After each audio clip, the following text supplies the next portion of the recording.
sou a professora Fernanda e vamos estudar algumas relações de dominação e resistência na antiguidade, destacando as mulheres, plebeus e escravos.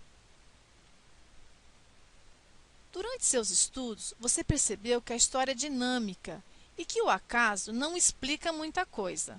Em sociedade, nós, homens e mulheres, construímos muitas coisas, inclusive as relações entre os indivíduos. Estas relações podem ser de dominação ou não. Nas relações em que prevaleceu a dominação, cedo ou tarde, surgiram os movimentos de resistência, buscando os direitos para uma vida digna. Nesta resistência, homens e mulheres morreram lutando. Mas vamos começar indagando algumas situações de dominação lá na Antiguidade Clássica, Roma e Grécia. Está preparado? Então vamos. A mulher ateniense. Atenas é conhecida como o berço da democracia. Mas vamos com calma. Não estamos falando da democracia moderna, mas de uma democracia do século VI a.C. Quem instituiu a democracia em Atenas foi Clístenes, partindo do princípio de que todo cidadão tem o mesmo direito perante a lei. É o princípio da isonomia. Aí é que mora o nosso problema. Quem era considerado cidadão? Homem, maiores de 21 anos, filhos de atenienses. As mulheres não podiam participar da Assembleia do Povo, chamada de eclésia, e de nenhuma outra instância do poder. Essa democracia era patriarcal, porque excluía as mulheres, também elitista e escravista, atendendo somente uma minoria. Para as mulheres atenienses ficava reservada a assistência aos maridos e filhos, podendo sair para visitar os pais, frequentar casas de banhos. Era muito comum homens e mulheres frequentarem casas de banho, masculinas ou femininas, não apenas para cuidar da higiene pessoal, mas para o convívio social e algumas festas religiosas. Eram tidas como dóceis e delicadas.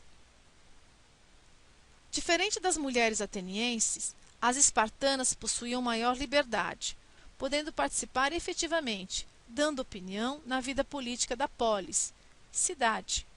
Em Esparta, a situação da mulher era diferente. Esparta era uma cidade militarizada que vivia para a guerra. Dado esse caráter, os espartanos acreditavam que a mulher deveria ser fisicamente preparada para que pudessem dar origem a indivíduos aptos para compor o exército. Por isso, era comum as mulheres dedicarem-se à disputa de jogos ou outros tipos de atividades esportivas. Tinham a tarefa de controlar as finanças domésticas, já que seus maridos, pais e irmãos podiam levar meses para voltar da guerra. Também participavam das reuniões públicas. De qualquer maneira, o papel da mulher espartana estava definido como geradora de guerreiros saudáveis. Suas roupas eram mais despojadas e eram conhecidas por falarem o que lhes vinha à cabeça. O papel da mulher na Grécia Antiga estava definido no espaço doméstico, submetido ao pai, irmão, ao marido. Por isso, podemos afirmar que as relações eram patriarcais. Vimos que a sociedade grega era patriarcal, tendo a mulher submissa. Agora vamos ver os plebeus. Os plebeus eram homens e mulheres livres que se dedicavam ao comércio, ao artesanato e aos trabalhos agrícolas. Formavam a maioria da população romana da antiguidade, mas não tinham direito, podendo até ser transformado em escravo caso não pagasse suas dívidas. Quem tinha poder eram os patrícios, ricos proprietários de terras. Quando começaram a tomar consciência de sua situação, os plebeus iniciaram uma revolta contra os patrícios, que durou mais de um século.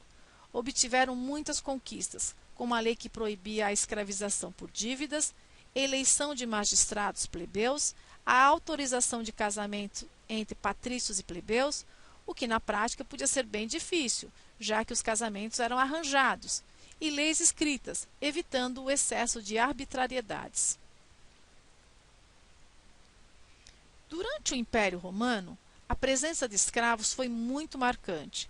Podemos afirmar que Roma transformou-se numa sociedade escravista, pois a produção de sua riqueza dependia desta forma de mão pois a produção de sua riqueza dependia desta forma de mão de obra. Os escravos eram povos dominados, submetidos ao poderio de Roma. A guerra para a expansão militar tornou-se algo bastante vantajoso para Roma, conseguindo escravos e territórios. Neste contexto social, destacam-se os seguintes conflitos: a revolta dos escravos, ocorrida entre 136 e 132 a.C., quando escravos saquearam a Sicília, e a revolta de Espartaco, 73 a.C., em Capua, no sul da Península Itálica, que contou com a união de 80.000 escravos fugitivos, dando um trabalhão para os romanos durante quase 2 anos.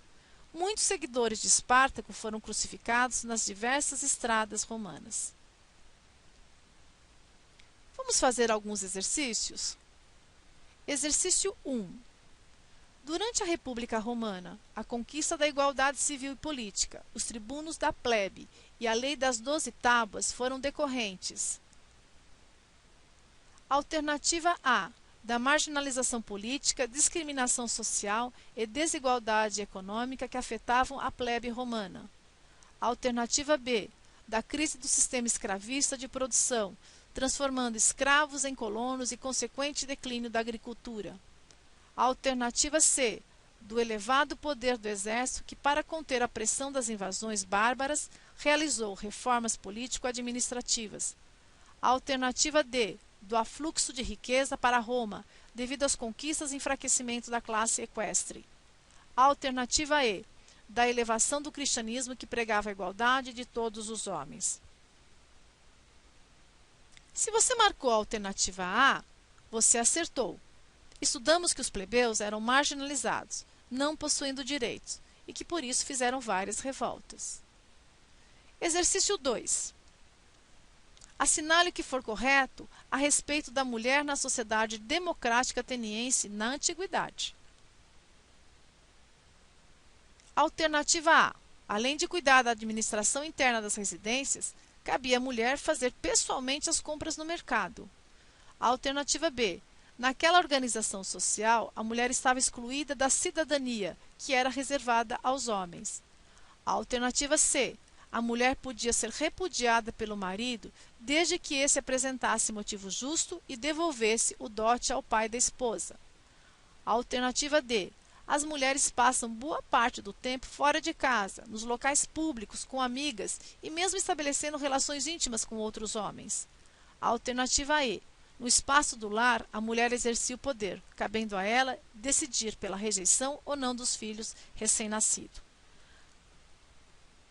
A resposta correta é a alternativa B. Nós aprendemos que a mulher ateniense era tida como dócil, devendo se submeter ao marido, não tendo direitos políticos. Até mais!